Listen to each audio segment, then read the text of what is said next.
Hello दोस्तों, आप सभी को मेरा प्यार भरा नमस्कार और आपका स्वागत करता हूं आपके अपने यूट्यूब चैनल ग्रो थिंकिंग। प्यारे दोस्तों, जैसा कि हम सब जानते हैं, भागवत गीता में जीवन का और आत्मा का पूरा सार छुपा हुआ है। अगर हम भागवत गीता से लिया गया ज्ञान अपने निजी जीवन में लाएं या अपने निजी जीवन में अप्लाई करें, तो मैं अवश्य कहूँगा कि हमारा लोक और परलोक दोनों तर जाएंगे। हमारे लिए लोक और परलोक दोनों सिद्ध हो जाएंगे। जैसे कि भगवान श्री कृष्ण ने अर्जुन को इन 11 श्लोकों में बताया है। प्रथम श्लोक में भगवान श्री कृष्ण कहते हैं, हे अर्जुन, काम, क्रोध व लोभ यह 3 प्रकार के नरक के द्वार आत्मा का नाश करने वाले हैं, अर्थात अधोगति में ले जाने वाले हैं। इसलिए इन तीनों को त्याग देना चाहिए। अतः भगवान श्री कृष्ण अर्जुन से कहते हैं कि काम यानी इच्छाएं, गुस्सा व लालच ये सभी बुराइयों के मूल कारण हैं और नरक की ओर धकेलती है। इसलिए भगवान श्री कृष्ण ने इन्हें नरक का द्वार कहा है। जिस भी मनुष्य में ये 3 अवगुण होते हैं, वह हमेशा दूसरों को दुख पहुंचाकर अपने निजी स्वार्थ की पूर्ति में लगे रहते हैं। अगर हम किसी लक्ष्य को पाना चाहते हैं, तो ये 3 अवगुण हमेशा के लिए छोड़ देने चाहिए, क्योंकि जब तक ये अवगुण हमारे मन में रहेंगे, हमारा मन अपने लक्ष्य से भटकता रहेगा। इस श्लोक में श्री कृष्ण जी अर्जुन से कहते हैं कि मनुष्यों को चाहिए कि वह संपूर्ण इंद्रियों को वश में करके समाहित चित्त होकर मेरे प्रायण में स्थित हों, क्योंकि जिस पुरुष की इंद्रियां बस में होती हैं, उसकी ही बुद्धि स्थिर होती है। इंद्रियों को बिना बस में किए बुद्धि स्थिर नहीं हो सकती। अतः जीव, त्वचा, आंखें, कान, नाक आदि मनुष्य की इंद्रियां हैं। इन्हीं के माध्यम से मनुष्य विभिन्न शारीरिक सुखों का भोग करता है, अनुभव करता है। जैसे जीव अलग अलग स्वाद चक्कर तृप्त होती है।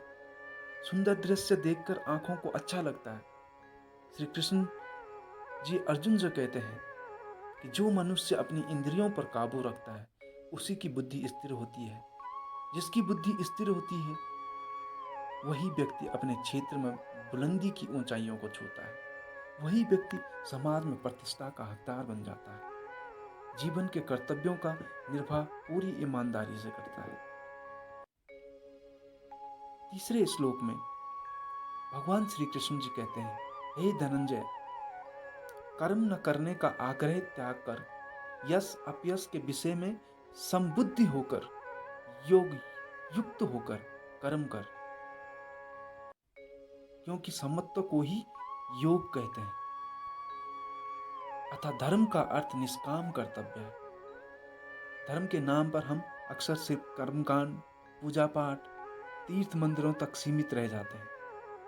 हमारे ग्रंथों ने निष्काम कर्तव्य को धर्म कहा है।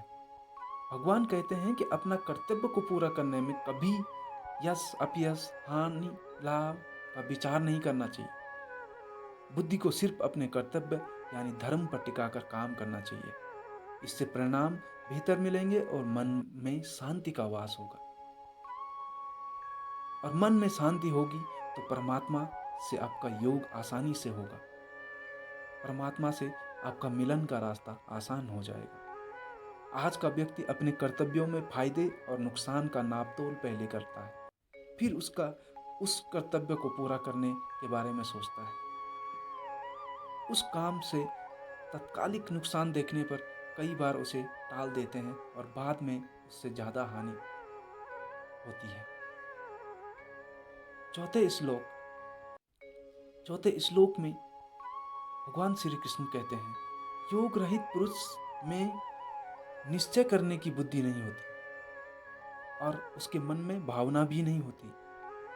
ऐसे भावना रहित पुरुष को शांति नहीं मिलती, और जिसे शांति नहीं, उसे सुख कहाँ से मिलेगा। अतः हर मनुष्य की इच्छा होती है कि उसे सुख प्राप्त हो।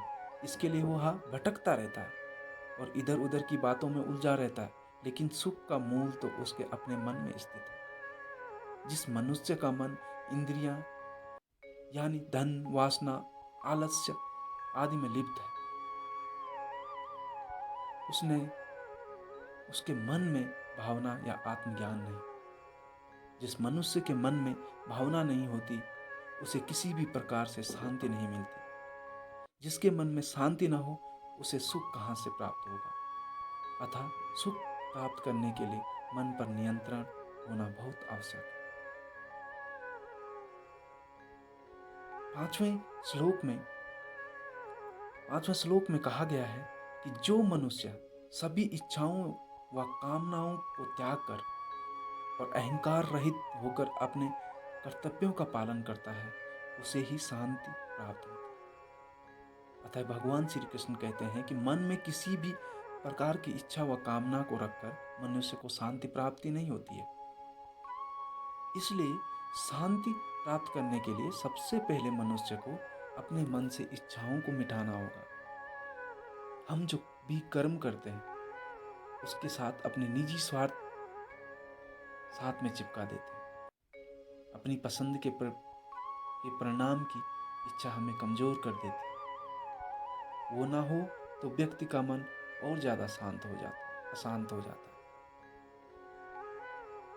मन से ममता, निजी स्वार्थ अथवा अहंकार आदि भावों को मिटाकर तन्मयता से अपने कर्तव्यों का पालन करना होगा, तभी शांति की प्राप्ति होगी। छठे श्लोक में प्रभु कहते हैं कि कोई भी मनुष्य क्षण भर भी कर्म किए बिना नहीं रह सकता। सभी प्राणी प्रकृति के अधीन है और प्रकृति अपने अनुसार हर प्राणी से कर्म करवाती है और उसके अनुसार परिणाम भी देती है। अतः बुरे परिणामों के डर से अगर हम ये सोच लें कि हम कुछ नहीं करेंगे तो ये हमारी मूर्खता होगी। खाली बैठे रहना भी एक तरह का कर्म ही है, जिसका परिणाम हमारी आर्थिक हानि, अपयश और समय की हानि के रूप में मिलेगा। सारे जीव प्रकृति यानी परमात्मा के अधीन है और वो हमसे अपने अनुसार कर्म करवा ही लेगी और उसका परिणाम भी मिलेगा ही। इसलिए कभी भी कर्म के प्रति उदासीन नहीं होना चाहिए। यह एक मूर्खता होगी। अपनी क्षमता, धर्म और विवेक के आधार पर हमें निरंतर कर्म करते रहना चाहिए।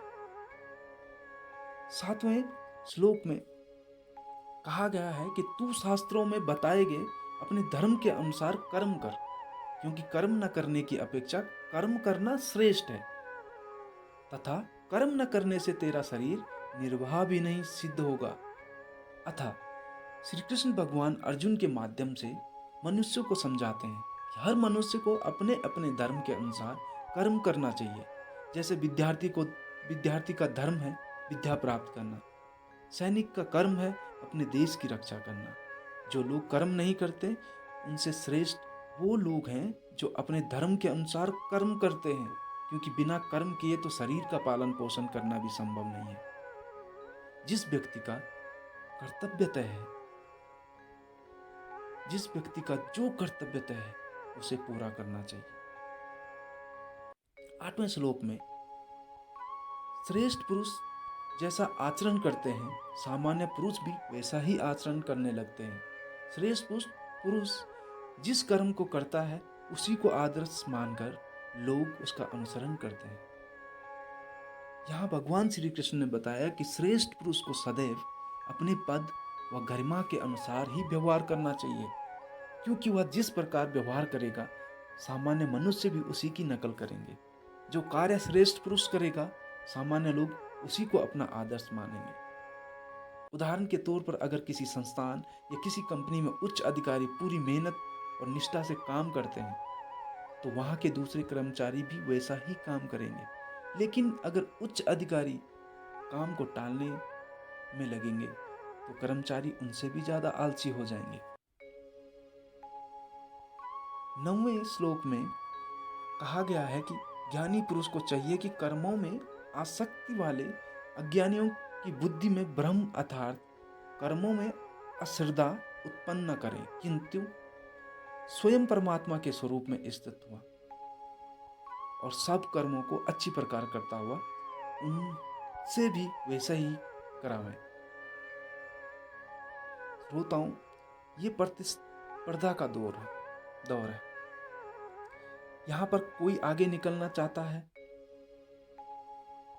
यहाँ पर हर कोई आगे निकलना चाहता है। ऐसे में अक्सर संस्थानों या कंपनियों में ये होता है कि कुछ चतुर लोग अपना काम तो पूरा कर ही लेते हैं, लेकिन अपने साथी को उसी काम को टालने के लिए प्रोत्साहित करते हैं या काम के प्रति उसके मन में लापरवाही का भाव भर देते हैं। श्रेष्ठ व्यक्ति वही होता है जो अपने काम से दूसरों के लिए प्रेरणा का स्रोत बनता है, अपने काम से दूसरों के लिए एक आइडियल बनता है। संस्थान में उसी का भविष्य सबसे ज़्यादा उज्जवल भी होता है और वो निरंतर बढ़ते रहता है। दोस्तों, 10वें श्लोक में भगवान श्री कृष्ण कहते हैं कि हे अर्जुन, जो मनुष्य मुझे जिस प्रकार भजता है, यानी जिस इच्छा से मेरा स्मरण करता है, उसी के अनुरूप मैं उसे फल प्रदान करता हूँ। सभी लोग सब प्रकार से मेरे ही मार्ग का अनुसरण करते हैं।